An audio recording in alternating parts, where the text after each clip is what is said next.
어이 땡중 극락 가고 싶어? 법당 안에서 조폭들이 스님을 조롱하며 불상을 걷어찼습니다. 그 순간 문이 열리고 두 여성이 들어섰죠. 한 명은 전설의 707특임단 딸, 다른 한 명은 여군 최초로 별을 단 사단장 어머니였습니다. 3분 안에 무릎 꿇은 조폭들, 그리고 숨겨진 출생의 진실. 지금부터 그 모든 이야기가 시작됩니다. 그 전에 잠깐 구독과 좋아요 꾹 눌러주시면 당신의 하루에 따뜻한 기적이 찾아올 거예요. 깊은 산속에 자리 잡은 천년산은 고요한 정막에 쌓여 있었습니다. 오래된 법당 안으로 들어선 5명의 남자들은 거칠고 위압적인 분위기를 풍겼습니다. 가장 앞서 걷는 남자의 목덜미에는 정갈 모양의 검은 문신이 선명하게 새겨져 있었습니다. 그들은 법당 안 곳곳에서 담배를 꺼내 물고 불을 붙였습니다. 연기가 피어오르며 신성한 공간을 더럽혔습니다. 법당 중앙에 앉아있던 법현 스님은 조용히 염주를 굴리고 있었습니다. 56세의 나이에도 단정한 자세를 유지하고 있는 그의 얼굴에는 평온함이 깃들어 있었습니다. 하지만 눈앞에 펼쳐진 상황을 보며 미간이 살짝 찌푸려졌습니다. 정갈파 두목 오연범이 법현 스님 앞으로 다가갔습니다. 50세의 나이답지 않게 다부진 체격을 자랑하는 그는 턱을 치켜 세우며 오만한 표정을 지었습니다. 오연범이 거친 목소리로 말했습니다. 스님, 새로 오셨다면서요? 전임 주지한테는 매달 보호비를 받았는데. 법현 스님은 고개를 들어 오연범을 바라보았습니다. 떨리는 목소리지만 단호함이 섞인 어조로 대답했습니다. 이곳은 부처님의 집입니다. 그런 돈은 낼 수 없습니다. 돌아가시지요. 오연범의 얼굴이 순간 일그러졌습니다. 뒤에 서 있던 부하들이 비웃음을 터뜨렸습니다. 한 명이 앞으로 나서며 위협적인 말투로 중얼거렸습니다. 극락 가고 싶으신가 보네. 법현 스님의 어깨가 미세하게 떨렸지만 자리에서 일어나지 않았습니다. 오연범이 신경질적으로 담배를 바닥에 던지며 발로 비볐습니다. 부하 중 한 명이 법당 앞쪽의 불상을 발로 거칠게 찼습니다. 불상이 흔들리며 시끄러운 소리가 났습니다. 다른 부하가 제단 위의 촛불을 손으로 쳐서 꺼뜨렸습니다. 법당 안이 순식간에 어두워졌습니다. 목탁채를 들더니 스님의 머리를 통통 치면서 조롱했습니다. 법현 스님은 수치스러웠지만 침착함을 유지한 채 말했습니다. 신성한 법당에서 뭐 하시는 겁니까? 그만하십시오. 오연범이 목탁채로 스님의 어깨를 거칠게 내려치며 소리쳤습니다. 뭐라는 거야, 이 문어대가리가. 부하들이 킥킥거리며 웃어댔습니다. 한 명이 불상 앞에 침을 뱉으며 말했습니다. 부처님이 보호해 주시나 어디 한번 봅시다. 법현 스님은 떨리는 손으로 염주를 더욱 꽉 움켜쥐었습니다. 두려움과 분노가 교차했지만 폭력 앞에서는 무력할 뿐이었습니다. 법당 입구에서 발걸음 소리가 들려왔습니다. 2명의 여성이 천년사 계단을 올라오고 있었습니다. 앞서 걷는 여성은 53세의 이정희, 여군 최초 투스타 사단장이었습니다. 곧은 어깨와 당당한 걸음걸이에서 군인다운 기품이 느껴졌습니다. 뒤따라오는 젊은 여성은 27세의 딸 이수진 중이었습니다. 어머니를 닮아 키가 크고 날렵한 체형이었지만 더욱 차가운 눈빛을 가지고 있었습니다. 법당 문 앞에 도착한 이정희는 안에서 들려오는 소란스러운 소리를 들었습니다. 무언가 깨지는 소리와 거친 남자들의 목소리가 섞여 나왔습니다. 이정희가 문틈으로 안을 살펴보니 법당이 엉망으로 어지러져 있었습니다. 스님 한 분이 조폭들에게 둘러싸인 채 위축되어 있는 모습이 보였습니다. 이정희는 딸에게 눈짓으로 상황을 알렸습니다. 707특임단에서 훈련받은 딸이었지만 순간적으로 긴장했습니다. 이정희가 법당 문을 밀고 들어가며 위험 있는 목소리로 말했습니다. 여기서 뭐 하는 거요? 오연범과 부하들이 동시에 고개를 돌렸습니다. 갑작스럽게 나타난 두 여성을 보고 비웃음을 터뜨렸습니다. 오연범이 이정희를 위아래로 훑어보며 조롱하는 목소리로 말했습니다. 아줌마도 같이 극락 보내줘? 이정희의 눈빛이 차갑게 변했습니다. 군인으로서 수많은 위기 상황을 헤쳐온 그녀에게 이런 협박은 우습기만 했습니다. 뒤에 서 있던 수지는 상황을 빠르게 판단하고 있었습니다. 적의 수는 5명, 모두 무기를 소지하지 않은 것으로 보였습니다. 조폭 중 한 명이 이정희에게 다가가려 했습니다. 그 순간 수진이 번개처럼 움직였습니다. 707 특임단에서 익힌 격투술로 상대의 팔을 비틀며 바닥에 내동댕이 쳤습니다. 남자는 비명을 지르며 바닥에 쓰러졌습니다. 다른 조폭이 수진에게 달려들었지만 그녀는 차가운 표정으로 상대를 맞받아쳤습니다. 정확한 발차기로 상대의 낭심을 가격하자 남자는 너무나 고통스럽게 주저앉았습니다. 이정희도 움직이기 시작했습니다. 자신에게 달려드는 조폭의 주먹을 피하며 역으로 상대의 턱을 정확하게 가격했습니다. 오랜 군인 생활로 단련된 그녀의 주먹은 강력했습니다. 남자는 순간 정신을 잃고 그 자리에서 무릎을 꿇고 쓰러졌습니다. 마지막 부하까지 제압되자 오연범의 얼굴이 창백해졌습니다. 그는 뒤로 물러서며 당황한 기색을 감추지 못했습니다. 이정희가 오연범을 향해 한 걸음 다가가며 차가운 목소리로 말했습니다. 당장 여기서 꺼지세요. 오연범은 쓰러진 부하들을 둘러보며 혼비백산했습니다. 그는 쓰러져 있는 부하들을 두고 혼자 서둘러 법당을 빠져나갔습니다. 법현 스님은 갑작스럽게 벌어진 상황을 믿을 수 없다는 표정으로 바라보았습니다. 법당 안에 고요함이 다시 찾아왔습니다. 어지러워진 제단과 바닥에 흩어진 법구들이 방금 전 벌어진 일의 흔적을 보여주었습니다. 법현 스님은 생명의 위기에서 자신을 구해준 두 여성을 바라보며 두 손을 모으고 정중히 인사했습니다. 큰 은혜를 입었습니다. 이정희는 어지러진 법당을 둘러보며 걱정스러운 표정을 지었습니다. 스님이 다치지 않았는지 살펴보고 안도의 한숨을 내쉬었습니다. 법현 스님이 두 사람을 법당 안쪽으로 안내했습니다. 위험한 일에 휘말리게 해서 죄송합니다. 차라도 한 잔 드시고 가십시오. 스님은 구석에 마련된 작은 다구에서 찻잔을 꺼내기 시작했습니다. 손이 아직 떨리고 있어서 찻잔이 부딪히며 작은 소리를 냈습니다. 이정희가 스님의 불안한 모습을 보며 마음이 아팠습니다. 이정희가 다정한 목소리로 말했습니다. 괜찮으시면 저희가 도와드릴게요.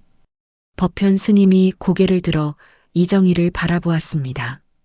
그 순간 스님의 시선이 이정희의 가슴에 달린 명찰에 머물렀습니다.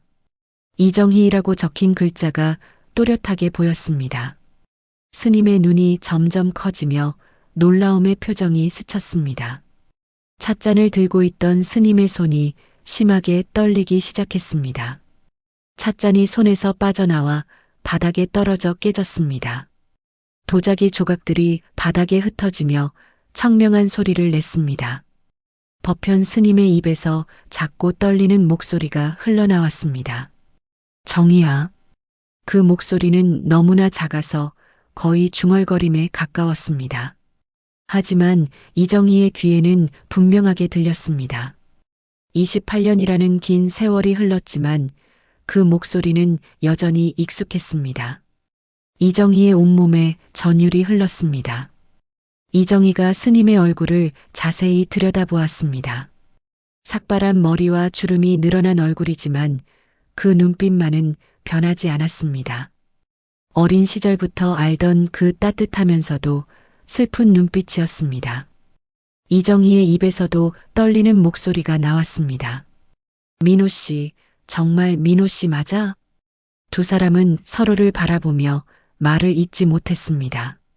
28년이라는 세월이 순식간에 무너져 내리는 것 같았습니다. 젊은 시절의 기억들이 물밀듯이 밀려왔습니다. 수지는 어머니와 스님 사이에 흐르는 묘한 긴장감을 감지했습니다. 두 사람의 표정이 갑자기 변한 것을 보고 혼란스러워했습니다. 무언가 자신이 모르는 일이 벌어지고 있다는 것을 직감했습니다. 법당 안에는 깊은 침묵이 흘렀습니다. 오직 두 사람의 거친 숨소리만이 고요함을 깨뜨렸습니다. 깊은 침묵이 흐르던 법당에서 정희가 먼저 입을 열었습니다. 도대체 어떻게 된 거야? 그렇게 갑자기 사라져버리고. 법현 스님은 고개를 숙인 채 아무 대답도 하지 않았습니다. 정희가 답답함을 참지 못하고 말했습니다. 제발 무슨 말이라도 해봐. 내가 어떻게 살았는지 알기나 해? 법현 스님이 천천히 고개를 들어 정희를 바라보며 입을 열었습니다. 사실 그의 목소리와 함께 이야기는 28년 전 과거로 흘러갔습니다. 1997년 가을 서울 시내의 한 작은 카페였습니다. 28세의 강민호는 두꺼운 법학책을 펼쳐놓고 열심히 공부하고 있었습니다. 안경을 쓴 그의 얼굴은 진지했지만 어딘가 따뜻한 느낌이 있었습니다. 낡은 셔츠와 빛바랜 청바지 차림에서 넉넉하지 않은 형편이 느껴졌습니다. 카페 문이 열리며 25세의 이정희가 들어왔습니다. 단정한 군복을 입은 그녀는 당당한 걸음걸이로 카페 안을 둘러보았습니다. 짧게 자른 머리와 곧은 어깨선이 군인다운 기품을 보여주었습니다. 하지만 큰 눈과 환한 미소에서는 여성스러운 매력이 느껴졌습니다. 정희는 빈자리를 찾다가 민호가 앉은 테이블 근처로 다가갔습니다. 민호는 공부에 집중하느라 그녀의 존재를 알아차리지 못했습니다. 정희가 의자를 끌어당기는 소리에 민호가 고개를 들었습니다. 두 사람의 시선이 처음으로 마주치는 순간이었습니다. 민호는 정희의 아름다운 모습에 첫눈에 반해버렸습니다. 책에서 손을 떼고 어색하게 미소를 지었습니다. 정희도 민호의 진지하면서도 선량해 보이는 얼굴에 호감을 느꼈습니다. 정희가 먼저 말을 걸었습니다. 공부하시는 거 방해된다면 자리를 옮길게요. 민호가 당황하며 손을 흔들었습니다. 아니에요, 괜찮습니다. 혹시 커피 한 잔 같이 드실래요? 정희의 얼굴에 환한 미소가 번졌습니다. 좋아요. 두 사람은 서로의 이야기에 빠져들었습니다. 시간 가는 줄 모르고 대화를 나누었습니다. 민호는 정희의 당당하면서도 순수한 매력에 점점 끌렸습니다. 정희 역시 민호의 성실하고 따뜻한 성격에 마음이 움직였습니다. 해가 지고 가로등에 불이 켜질 무렵 두 사람은 아쉬운 작별을 했습니다. 민호가 정희에게 전화번호를 물어보며 떨리는 목소리로 말했습니다. 다시 만날 수 있을까요? 정희가 밝게 웃으며 대답했습니다. 물론이죠. 그 후로 민호와 정희는 자주 만나게 되었습니다. 민호가 공부하던 도서관 근처 카페가 두 사람의 주요 만남 장소가 되었습니다. 정희는 부대 일과가 끝나면 민호를 찾아와 함께 시간을 보냈습니다.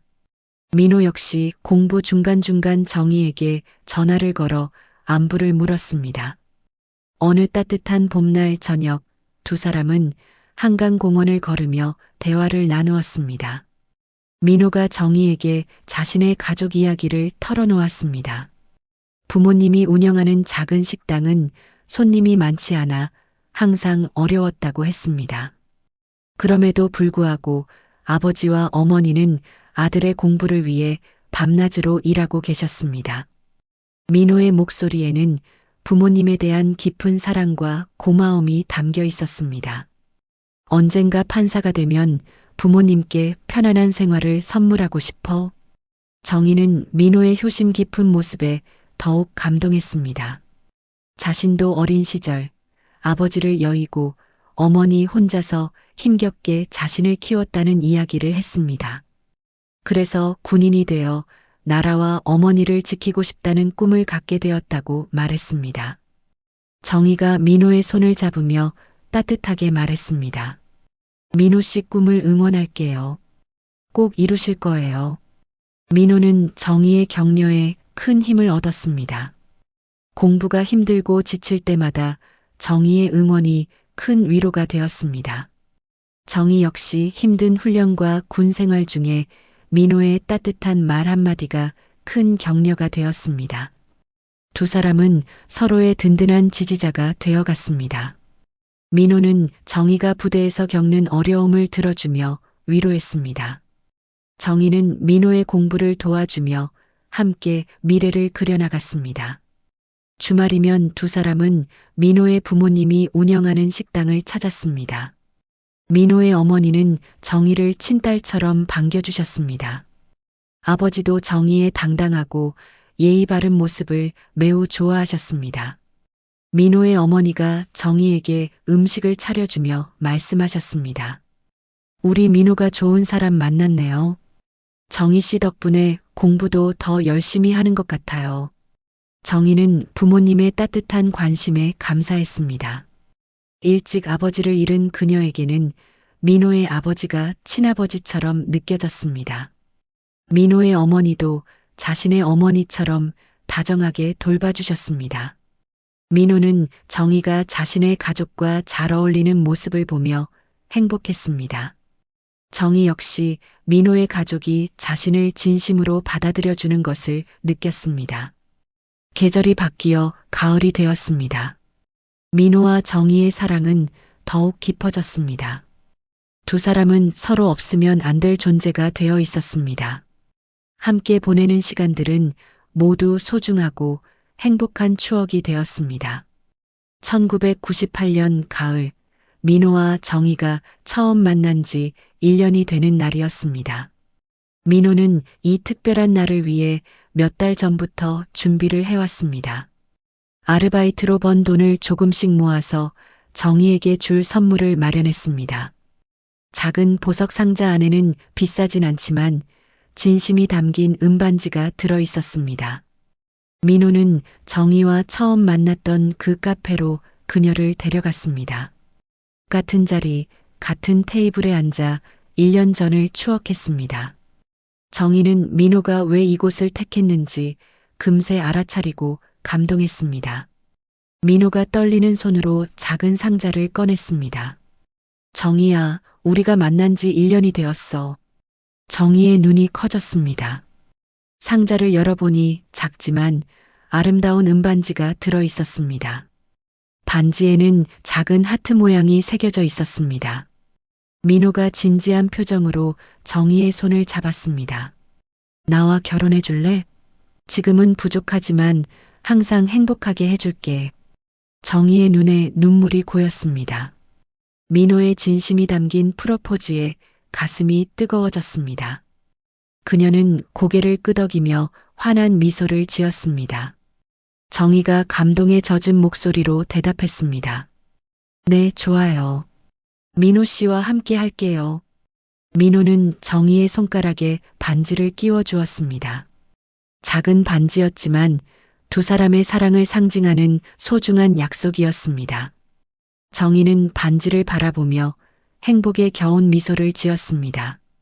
그때 민호의 핸드폰이 울렸습니다. 화면에는 어머니라는 글자가 떠 있었습니다. 민호는 핸드폰을 확인했지만 받지 않았습니다. 지금 이 순간이 너무 소중했기 때문입니다.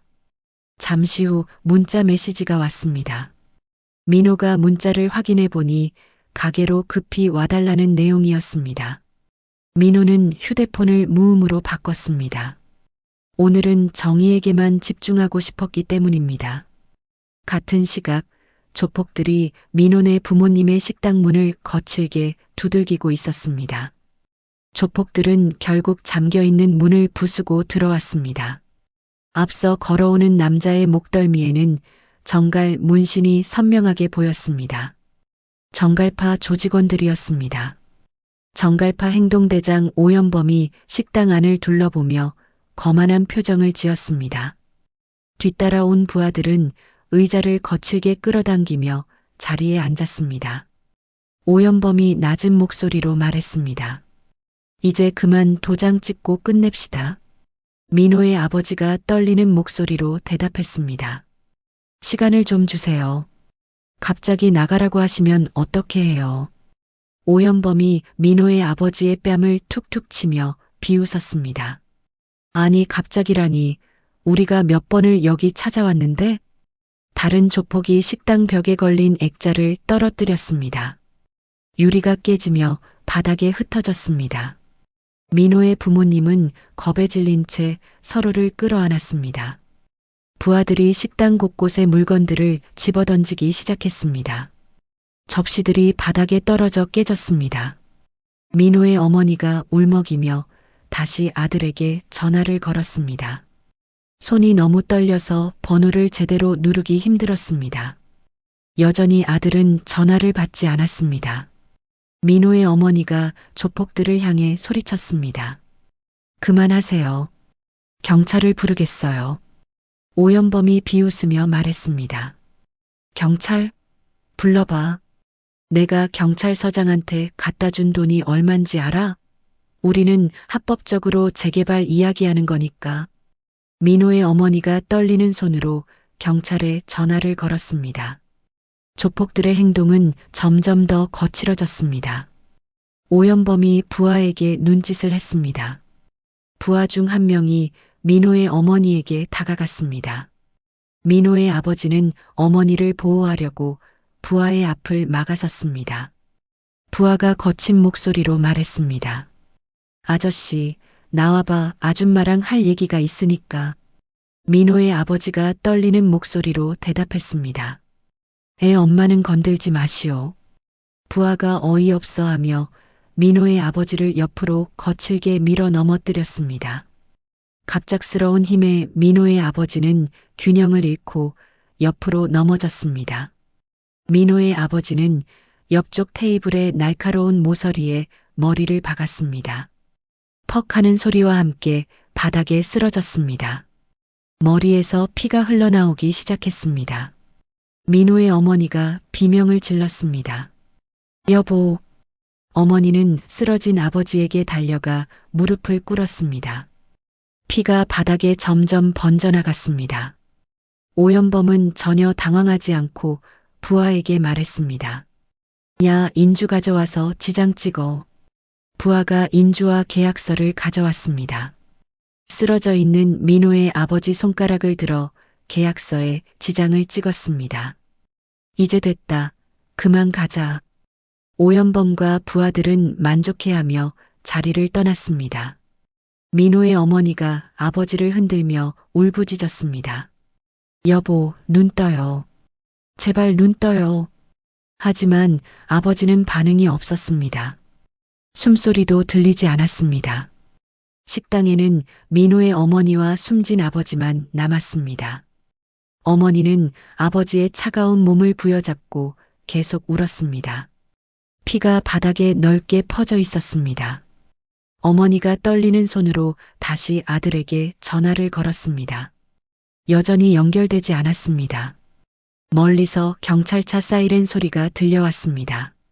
하지만 이미 너무 늦었습니다. 돌이킬 수 없는 일이 벌어진 후였습니다. 다음 날 아침 호텔 침대에서 눈을 뜬 민호는 행복한 미소를 지었습니다. 어젯밤 정희와 보낸 달콤한 시간이 꿈만 같았습니다. 손가락에 끼워진 커플링을 바라보며 흐뭇해했습니다. 민호가 침대 옆 테이블 위에 핸드폰을 집어들었습니다. 화면에는 어머니로부터 온 수십 통의 부재중 전화가 표시되어 있었습니다. 문자 메시지도 여러 개 와 있었습니다. 민호의 얼굴이 순간 굳어졌습니다. 평소 어머니는 이렇게 많은 전화를 하지 않으셨습니다. 무언가 급한 일이 있었던 것 같았습니다. 민호가 서둘러 어머니에게 전화를 걸었습니다. 한참 후에 어머니의 목소리가 들려왔습니다. 하지만 평소와는 완전히 다른 목소리였습니다. 어머니가 울음 섞인 목소리로 말씀하셨습니다. 민호야, 아버지가 돌아가셨어. 민호는 처음에 어머니의 말을 이해할 수 없었습니다. 어젯밤만 해도 건강하셨던 아버지가 갑자기 돌아가셨다는 것이 믿어지지 않았습니다. 민호가 떨리는 목소리로 물었습니다. 뭐라고요? 아버지가 어떻게 되셨다고요? 어머니가 흐느끼며 다시 말씀하셨습니다. 어젯밤에 그놈들이 또 와서. 민호는 핸드폰을 떨어뜨렸습니다. 온몸이 떨리기 시작했습니다. 어젯밤 어머니의 전화를 받지 않았던 자신이 떠올랐습니다. 민호가 급히 옷을 입으며 말했습니다. 어머니, 지금 어디 계세요? 제가 바로 갈게요. 어머니가 힘없는 목소리로 대답하셨습니다. 병원에 있어. 장례식장에서 기다리고 있어. 민호가 장례식장에 도착했을 때 어머니는 혼자 앉아 계셨습니다. 하룻밤 사이에 10년은 늙어 보이셨습니다. 눈이 퉁퉁 부어 있고 얼굴은 창백했습니다. 민호는 자신의 잘못을 깨달았습니다. 어젯밤 어머니의 급한 전화를 받았다면 아버지를 구할 수 있었을지도 모릅니다.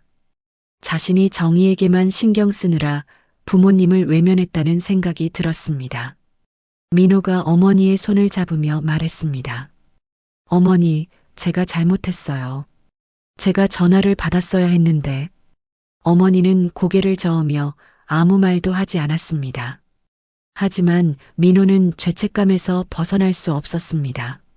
만약 자신이 있었다면 아버지를 지킬 수 있었을 것이라는 생각이 계속 들었습니다. 행복했던 어젯밤이 갑자기 악몽처럼 느껴졌습니다. 민호는 아버지의 영정 사진 앞에 무릎을 꿇었습니다. 아버지의 따뜻한 미소가 담긴 사진을 바라보며 눈물이 쏟아졌습니다. 어젯밤 자신의 행복 뒤에 이런 비극이 벌어지고 있었다니 믿을 수 없었습니다. 민호가 아버지에게 중얼거렸습니다. 아버지, 죄송해요. 제가 지켜드렸어야 했는데. 아버지의 장례식이 치러진 지 사흘이 지났습니다. 민호는 어머니와 함께 텅 빈 집에서 지내고 있었습니다. 평소 아버지의 웃음소리로 가득했던 집은 이제 정막만이 흘렀습니다. 어머니는 거의 말을 하지 않으셨고 음식도 제대로 드시지 않으셨습니다. 민호는 어머니를 돌보면서도 자책감에서 벗어날 수 없었습니다. 밤마다 그날 밤 일을 되돌아보며 후회했습니다. 어느 날 아침 어머니가 갑자기 가슴을 움켜쥐며 쓰러지셨습니다. 민호는 급하게 어머니를 모시고 응급실로 향했습니다. 민호는 어머니만큼은 꼭 지키고 싶었습니다. 하지만 그날 저녁 어머니의 상태가 급격히 나빠졌습니다. 결국 어머니는 민호의 손을 잡은 채 조용히 숨을 거두셨습니다.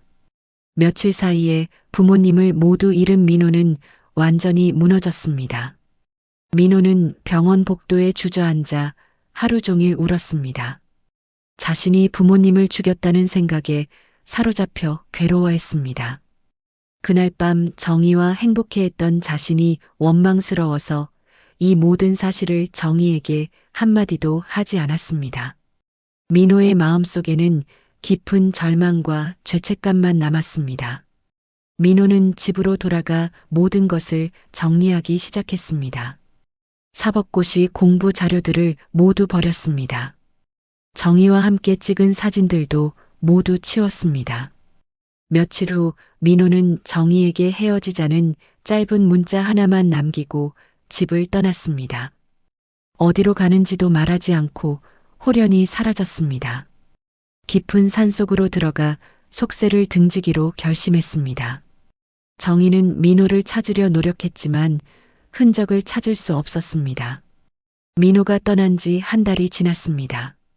정의는 민호를 찾기 위해 온갖 노력을 다했습니다. 하지만 민호는 마치 세상에서 사라진 것처럼 흔적이 없었습니다. 정의는 부대 일과를 마치고 집에 돌아와 홀로 시간을 보냈습니다. 마음은 혼란과 분노로 가득했습니다. 며칠 전까지 결혼을 약속했던 사람이 갑자기 사라져버린 현실이 믿어지지 않았습니다. 사랑한다고 했던 말들이 모두 거짓이었나 하는 배신감까지도 밀려왔습니다. 함께 찍은 사진을 보면서도 그리움과 원망이 동시에 치밀었습니다. 민호가 선물해준 반지를 바라보며 복잡한 감정에 눈물을 흘렸습니다. 정희는 심장에 구멍이 난 것 같았습니다. 어느 날 아침 정희는 몸에 이상을 느꼈습니다. 속이 메스꺼웠고 어지러움이 계속되었습니다. 처음에는 스트레스 때문이라고 생각했습니다.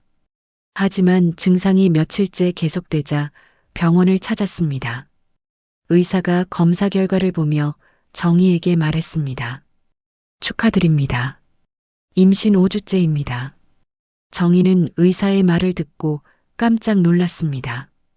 민호와 헤어진 후 한 달이 지났는데 임신이었다니 믿기 어려웠습니다. 프로포즈를 받은 그날 밤에 생긴 아이라는 것을 금세 알 수 있었습니다. 정희는 병원에서 나와 벤치에 앉았습니다. 복잡한 감정이 밀려왔습니다. 아이를 낳는 것이 옳은 선택인지 깊은 고민에 빠졌습니다. 정희는 민호에게 이 소식을 알려야 한다고 생각했습니다. 민호가 이 소식을 들으면 마음을 바꿀지도 모른다고 희망했습니다. 정희는 경찰서에도 실종 신고를 했습니다. 하지만 성인이 자의로 사라진 경우는 찾기 어렵다고 했습니다. 민호가 의도적으로 모든 흔적을 지우고 떠났다는 것이 분명했습니다. 정희는 혼자서 결정을 내려야 했습니다. 뱃속의 아이를 어떻게 할지 심각하게 고민했습니다. 정희는 자신의 어머니와 상의했습니다. 어머니는 정희의 상황을 듣고 많이 놀라셨습니다. 하지만 곧 정희를 따뜻하게 안아주셨습니다. 정희는 깊이 고민한 끝에 아이를 낳기로 결심했습니다. 민호는 떠났지만 그의 아이만큼은 지키고 싶었습니다. 혼자서도 훌륭하게 키울 수 있다는 자신감이 있었습니다. 정희는 부대 동료들에게 임신 사실을 알렸습니다. 모두들 놀라면서도 정희를 응원해 주었습니다. 군인으로서 미혼모가 되는 것이 쉽지 않다는 것도 알고 있었습니다. 정희는 출산 휴가를 준비하며 혼자서도 잘 해낼 수 있다고 다짐했습니다. 아이에게는 아버지에 대해 절대 말하지 않기로 결심했습니다. 아이가 상처받지 않도록 보호하고 싶었습니다. 몇 달이 흘러 정희는 건강한 딸을 낳았습니다. 아이의 이름을 수진이라고 지었습니다. 작지만 건강한 아이를 보며 정희는 새로운 삶을 다짐했습니다. 정희는 수진을 키우며 강인한 어머니가 되었습니다. 아이에게는 오직 사랑만 주며 최선을 다해 보살폈습니다. 수진은 아버지 없이도 밝고 건강하게 자라났습니다. 과거의 이야기가 끝나자 세 사람 모두 말을 잇지 못했습니다. 법당 안은 깊은 침묵에 잠겨 있었습니다. 28년이라는 긴 세월 동안 숨겨져 있던 진실이 드러나면서 각자의 마음은 복잡한 감정으로 뒤엉켜 있었습니다. 법현 스님은 떨리는 손으로 얼굴을 감쌌습니다. 정희가 자신의 아이를 임신했었다는 사실에 충격을 받았습니다. 자신이 모든 것을 버리고 떠났을 때 그녀 혼자 아이를 키워야 했다는 현실이 가슴을 찔렀습니다. 법현 스님이 힘없는 목소리로 중얼거렸습니다. 정희야, 미안해. 정말 미안해. 정희는 민호의 진심 어린 목소리를 들으며 가슴이 복잡했습니다. 그토록 원망했던 그의 갑작스러운 이별에 이런 비극이 숨어 있었다니 믿기 어려웠습니다. 동시에 28년 동안 혼자 짊어져야 했던 상처와 분노가 되살아났습니다. 정희가 떨리는 목소리로 말했습니다. 어머님, 아버님 일은 정말 유감이야. 하지만 나 혼자 수진이를 키우면서 얼마나 힘들었는지 알아? 수진은 두 사람의 대화를 들으며 완전히 혼란에 빠졌습니다. 평생 아버지가 없다고 생각하며 살아왔는데 갑자기 눈앞에 아버지가 나타났습니다. 그것도 스님의 모습으로 말입니다. 머릿속이 하얗게 변했습니다. 법현 스님과 정희가 동시에 수진을 바라보았습니다. 두 사람 모두 이 순간을 어떻게 설명해야 할지 막막했습니다. 정희가 딸을 향해 다가가며 말했습니다. 수진아. 수진은 고개를 떨군 채 충격을 받은 표정으로 멍하게 있을 뿐이었습니다. 법현 스님이 그런 수진을 바라보며 눈물을 흘렸습니다. 자신과 정희의 모습이 섞인 딸의 얼굴을 보니 가슴이 터질 것 같았습니다. 27년 동안 함께하지 못한 시간이 그저 안타까웠습니다. 법현 스님이 떨리는 목소리로 말했습니다. 수진아, 미안하다. 수진은 갑작스럽게 쏟아진 진실을 받아들이기 어려워했습니다. 눈물이 눈가에 맺혔지만 애써 참으려 했습니다. 707특임단에서 단련된 그녀였지만 이런 감정적 충격은 처음이었습니다. 정희는 딸의 감정을 이해했습니다. 자신도 같은 마음이었기 때문입니다. 하지만 민호의 사정을 알고 난 후 복잡한 심정이었습니다. 법현 스님은 수진의 반응이 충분히 받아들여졌습니다. 딸이 화를 낼 만했습니다. 자신이 아버지로서의 책임을 전혀 다하지 못했기 때문입니다. 법현 스님이 무릎을 꿇으며 말했습니다. 수진아, 아빠가 잘못했다. 아빠가 미안하다는 말밖엔 할 말이 없구나. 법당 안에 무거운 침묵이 한참 지속되었습니다. 세 사람은 각자의 생각에 잠겨 있었습니다. 28년이라는 긴 세월 동안 벌어진 일들을 되돌아보고 있었습니다. 잃어버린 시간과 놓친 기회들이 아쉽기만 했습니다. 이정희가 먼저 입을 열었습니다. 민호 씨, 만약 그날 밤 당신이 어머님 전화를 받았다면 어떻게 됐을까? 법현 스님이 깊은 한숨을 내쉬며 대답했습니다. 만약 그랬다면 모든 것이 달라졌을 텐데. 그때 천둥 소리가 크게 울렸습니다. 법당 전체가 울리는 것 같은 굉음이었습니다. 이어서 엄청나게 밝은 번개가 번쩍였습니다. 법당 안이 순간적으로 환하게 밝아졌습니다. 그 빛은 마치 초자연적인 무언가를 암시하는 것 같았습니다. 강렬한 빛이 사라지고 법현 스님과 이정희는 눈을 떴습니다. 그들이 있는 곳은 28년 전 그 카페였습니다. 테이블 위에는 민호가 정희에게 선물했던 작은 상자가 놓여 있었습니다. 두 사람은 서로를 바라보며 이 상황이 현실인지 의심했습니다. 정희가 자신의 손을 내려다보았습니다. 손가락에는 28년 전 민호가 끼워준 은반지가 있었습니다. 거울에 비친 자신의 모습은 25세의 젊은 모습이었습니다. 옆에 앉은 민호도 28세의 고시생 모습 그대로였습니다. 민호가 놀라운 목소리로 말했습니다. 정희야, 이게 정말 현실이야? 우리가 정말 과거로 돌아온 거야? 정희도 믿기 어렵다는 표정으로 대답했습니다. 그런 것 같아. 이게 말이 돼? 그때 민호의 핸드폰이 울렸습니다. 화면에는 어머니라는 글자가 떠 있었습니다. 28년 전과 똑같은 순간이 재현되고 있었습니다. 하지만 이번에는 민호가 즉시 전화를 받았습니다. 어머니의 급한 목소리가 들려왔습니다. 민호야, 빨리 가게로 와. 그놈들이 또 와서 문을 두들기고 있어. 민호의 얼굴이 창백해졌습니다. 28년 전의 기억이 생생하게 떠올랐습니다. 이번에는 절대로 부모님을 잃을 수 없었습니다. 민호가 급히 일어서며 정희에게 말했습니다. 정희야, 부모님이 위험해. 지금 당장 가야 해. 정희도 즉시 자리에서 일어났습니다. 28년 후의 기억으로 정갈파 조직원들이 민호의 부모님을 위협하고 있다는 것을 알았습니다. 두 사람은 서둘러 카페를 나와 택시를 탔습니다. 민호가 택시기사에게 급하게 말했습니다. 최대한 빨리 가주세요. 생명이 걸린 일이에요. 택시 안에서 민호와 정희는 작전을 세웠습니다. 정희는 군인으로서의 경험을 살려 상황을 분석했습니다. 정희가 민호에게 말했습니다. 민호 씨, 내가 먼저 들어가서 상황을 파악할게. 당신은 경찰에 신고해. 민호가 정희의 손을 잡으며 걱정스럽게 말했습니다. 너무 위험해. 혼자 들어가면 안 돼. 정희가 자신 있게 대답했습니다. 걱정 마. 나는 군인이야. 이런 상황은 충분히 대처할 수 있어. 식당에 도착하자 안에서 소란스러운 소리가 들려왔습니다. 정희가 먼저 식당으로 들어갔습니다. 오연범과 부하들이 민호의 부모님을 위협하고 있었습니다. 아버지는 어머니를 보호하려고 앞에 서 있었습니다.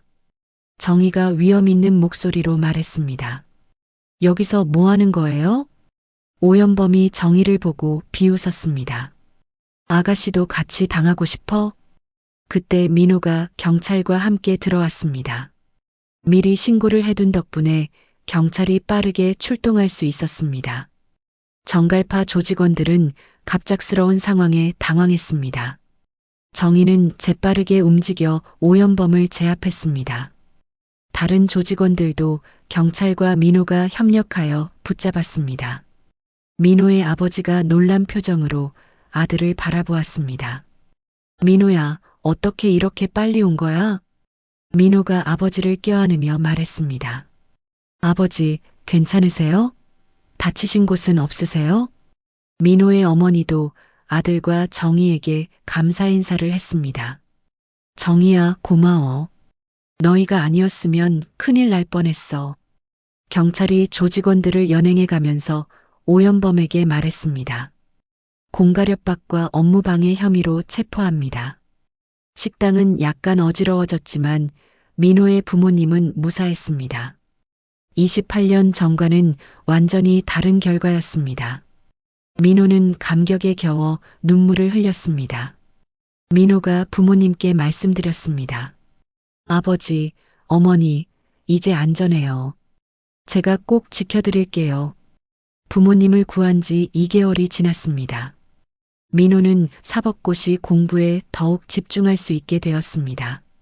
어느 봄날 민호에게 기쁜 소식이 전해졌습니다. 사법고시 최종 합격자 명단에 자신의 이름이 있었습니다. 민호는 기쁨을 감추지 못하며 정희에게 달려갔습니다. 두 사람은 결혼 준비를 시작했습니다. 민호의 부모님도 정희를 친딸처럼 여기며 결혼을 적극 지지해 주셨습니다. 정희의 어머니도 민호를 좋은 사위로 인정하고 축복해 주셨습니다. 결혼식은 소박하지만 따뜻한 분위기로 치러졌습니다. 민호의 부모님이 건강하게 결혼식에 참석하신 모습이 감동적이었습니다. 정희는 웨딩드레스를 입고 더욱 아름다워 보였습니다. 민호가 정희에게 결혼 서약을 했습니다. 정희야, 평생 행복하게 살자. 정희도 눈물을 글썽이며 대답했습니다. 네, 민호 씨, 우리 평생 함께해요. 신혼생활은 달콤하고 행복했습니다. 민호는 판사로 임용되어 안정적인 직업을 갖게 되었습니다. 정희도 군에서 진급하며 뛰어난 능력을 인정받았습니다. 민호의 부모님도 안전한 지역으로 식당을 이전시켜 드렸습니다.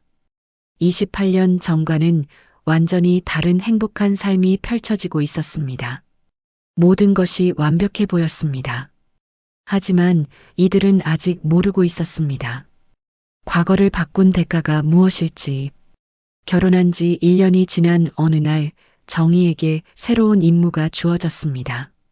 군 상부에서 정희를 해외 파견을 보내기로 결정했습니다. 원래대로라면 없었던 새로운 임무였습니다. 과거를 바꾼 것이 예상치 못한 결과를 가져온 것이었습니다. 정희가 집에 와서 민호에게 소식을 전했습니다. 여보, 6개월간 해외로 나가야 할 것 같아요. 민호가 걱정스럽게 물었습니다. 어디로 가는 건데? 위험하지는 않아? 정희가 안심시키려 노력하며 대답했습니다. 아프리카 평화유지 작전이에요. 크게 위험하지는 않을 거예요. 하지만 민호는 불안함을 감출 수 없었습니다. 정희가 해외에 나간 지 2개월째 되는 날이었습니다. 민호는 법원에서 업무를 보고 있었습니다.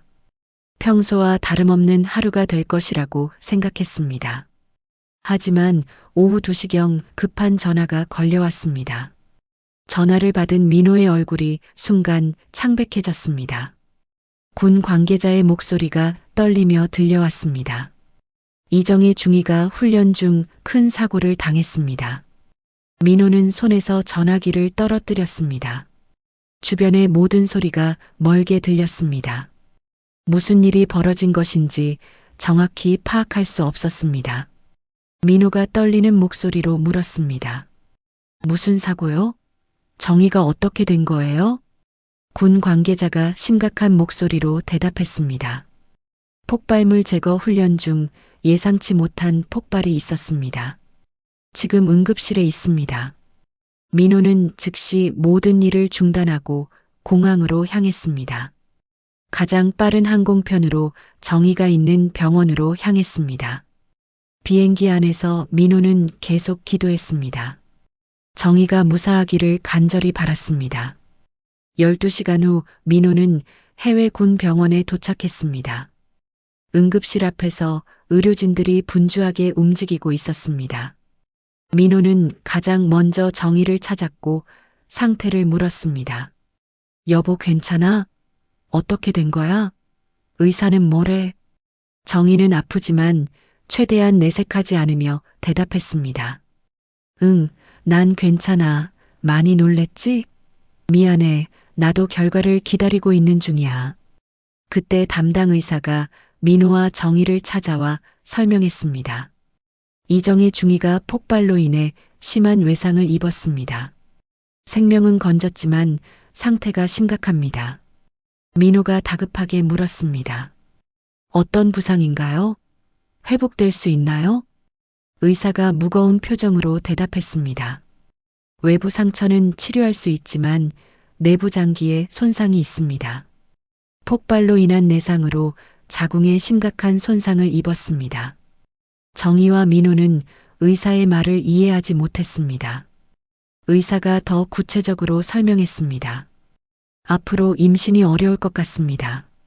그 순간 정희와 민호의 세상이 무너져 내렸습니다. 정희가 충격에 빠져 말을 잇지 못했습니다. 민호도 갑작스러운 소식에 어떻게 반응해야 할지 몰랐습니다. 두 사람은 서로를 바라보며 절망에 빠졌습니다. 원래대로라면 수진이 태어나야 하지만 이제는 불가능해졌습니다. 과거를 바꾼 대가가 이런 형태로 나타난 것이었습니다. 정희는 회복 후 본국으로 돌아왔습니다. 하지만 예전의 밝은 모습은 찾을 수 없었습니다. 수진이를 다시는 볼 수 없는 현실이 그녀를 깊은 슬픔에 빠뜨렸습니다. 민호도 정희를 위로하려 노력했지만 한계가 있었습니다. 두 사람 모두 상처받은 마음을 달랠 방법을 찾지 못했습니다. 행복했던 결혼 생활에 깊은 균열이 생겼습니다. 한국으로 돌아온 지 한 달이 지났습니다. 정희는 신체적으로는 많이 회복되었지만 마음의 상처는 깊었습니다. 예전에 행복했던 모습을 찾기 어려웠습니다. 어느 날 저녁 민호와 정희는 오랜만에 조용히 대화를 나누었습니다. 거실에 앉아 차를 마시며 서로의 마음을 털어놓았습니다. 창밖으로는 28년 후와 똑같은 가을 풍경이 펼쳐져 있었습니다. 정희가 먼저 입을 열었습니다. 여보, 우리가 과거를 바꾼 게 정말 옳은 일이었을까요? 민호는 정희의 질문에 답하지 못했습니다. 자신도 같은 생각을 하고 있었기 때문입니다. 부모님을 구한 것은 좋았지만 그 대가가 너무 컸습니다. 민호가 깊은 한숨을 내쉬며 말했습니다. 나도 모르겠어. 정희가 창밖을 바라보며 중얼거렸습니다. 원래대로라면 우리에게 딸이 있었잖아요. 수진이요. 민호도 28년 후의 기억을 떠올렸습니다. 당당하고 용감한 딸 수진의 모습이 생생했습니다. 707 특임단 중위로 성장한 딸을 자랑스럽게 바라보았던 기억이 났습니다. 민호가 슬픈 목소리로 말했습니다. 우리 딸 수진이를 이제 다시는 볼 수 없다니. 정희의 눈에 눈물이 고였습니다. 사랑했던 딸에 대한 그리움이 밀려왔습니다. 수진은 자신이 혼자 키운 소중한 딸이었습니다. 민호도 복잡한 마음이 되었습니다. 부모님의 생명과 딸의 존재 사이에서 선택해야 하는 상황이었습니다. 둘 다 소중하지만 둘 다 가질 수는 없다는 현실이 잔혹했습니다. 시간을 바꾼 결과가 이런 형태로 나타날 줄은 몰랐습니다. 한쪽을 구하면 다른 쪽을 잃는 잔혹한 교환이었습니다. 민호가 자책하며 말했습니다. 내 생각이 짧았나 봐. 정희가 민호의 손을 잡으며 위로했습니다. 당신 잘못이 아니에요. 저도 그때는 시부모님을 구하는 것만 생각했어요. 두 사람은 깊은 침묵에 빠졌습니다. 행복을 얻기 위해 과거를 바꿨지만 다른 행복을 잃었습니다. 정희가 조심스럽게 물었습니다. 만약 다시 선택할 수 있다면 어떻게 하시겠어요? 민호는 오랫동안 생각했습니다. 부모님의 생명도 소중하고 딸의 존재도 소중했습니다. 어느 것도 포기할 수 없는 딜레마였습니다. 민호가 괴로운 목소리로 대답했습니다. 모르겠어. 둘 다 너무 소중해서 선택할 수 없어. 정희도 같은 마음이었습니다. 원래는 민호를 잃었지만 수진을 얻었습니다. 지금은 민호를 얻었지만 수진을 잃었습니다. 정희가 슬픈 미소를 지으며 말했습니다. 인생이 참 잔혹하네요. 모든 것을 가질 수는 없나 봐요. 민호도 고개를 끄덕였습니다. 시간을 되돌려서 무언가를 바꾸는 게 정답이 아니라는 것을 깨달았습니다.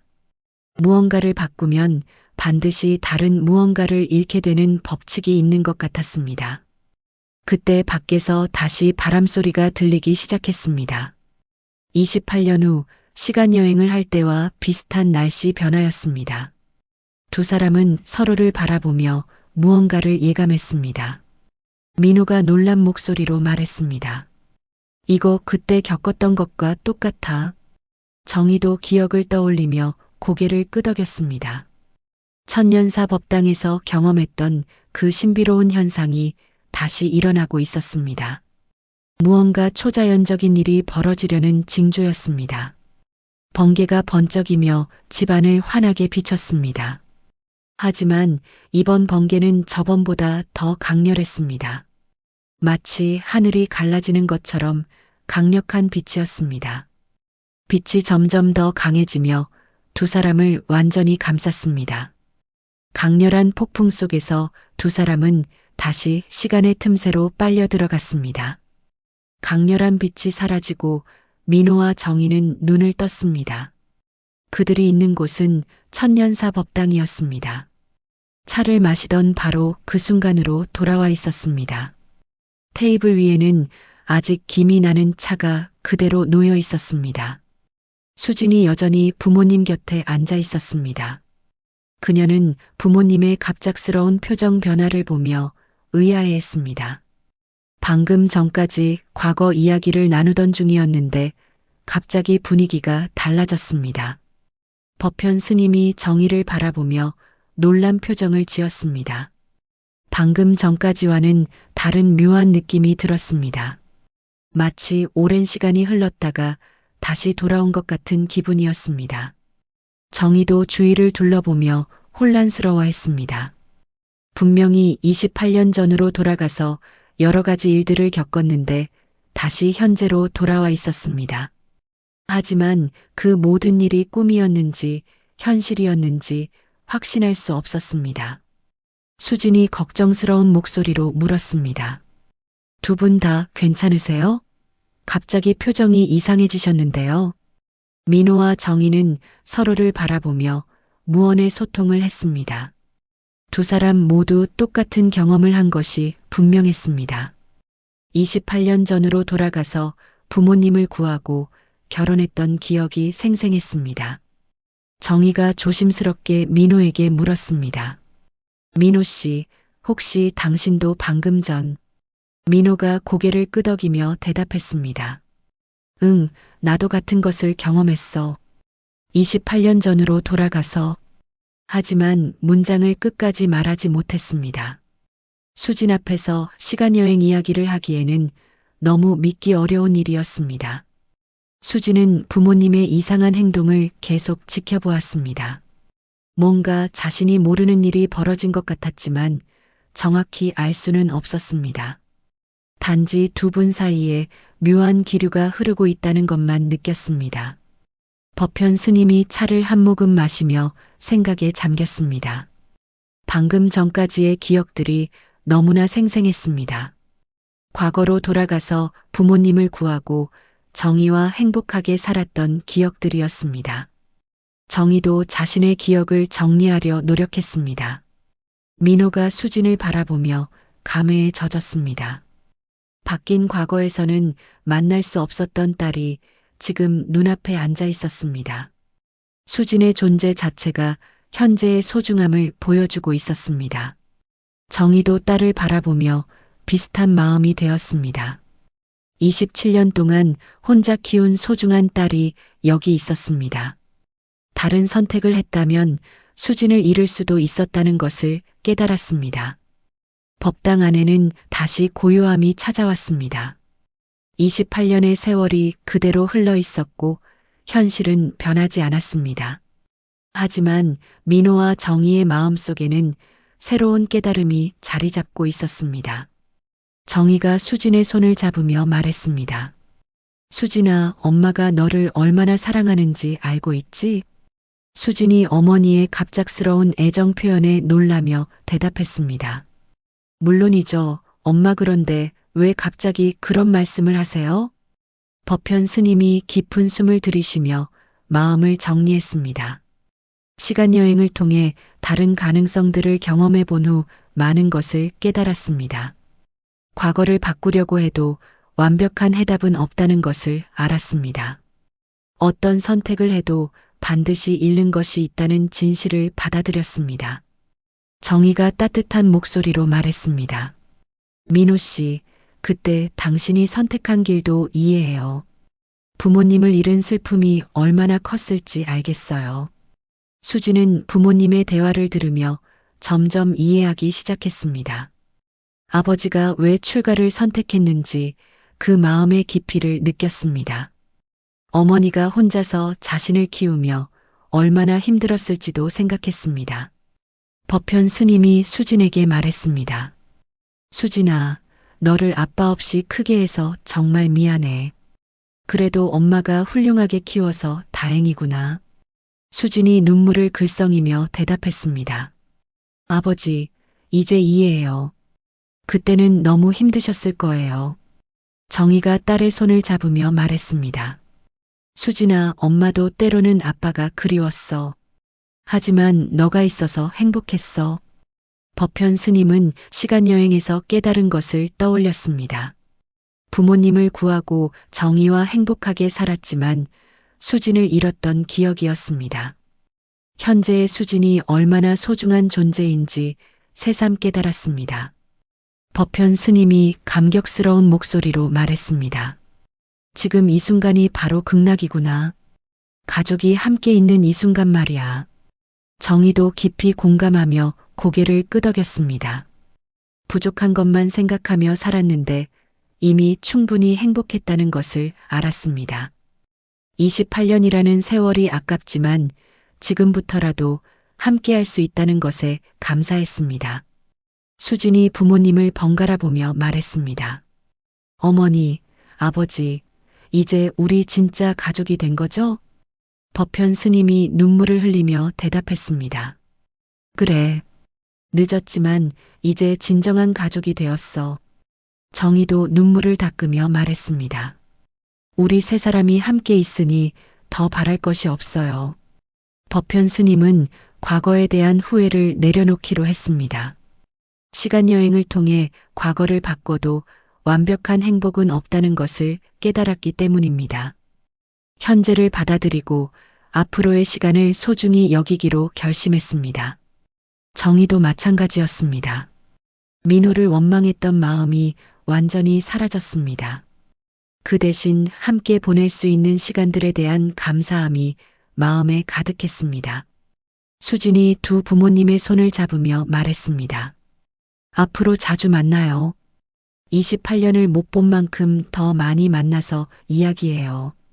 해가 서쪽으로 기울어지며 법당 안에 따뜻한 빛이 들어왔습니다. 세 사람의 얼굴에는 평화로운 미소가 번져 있었습니다. 28년 만에 만난 가족은 서로를 용서하고 현재에 감사하게 되었습니다. 세 사람은 28년이 지나서야 알았습니다. 그 무엇과도 바꿀 수 없는 건 바로 지금이라는 것을. 오늘 이야기 마음에 드셨나요? 구독과 좋아요를 눌러주시면 당신의 하루에 따뜻한 기적이 찾아올 거예요.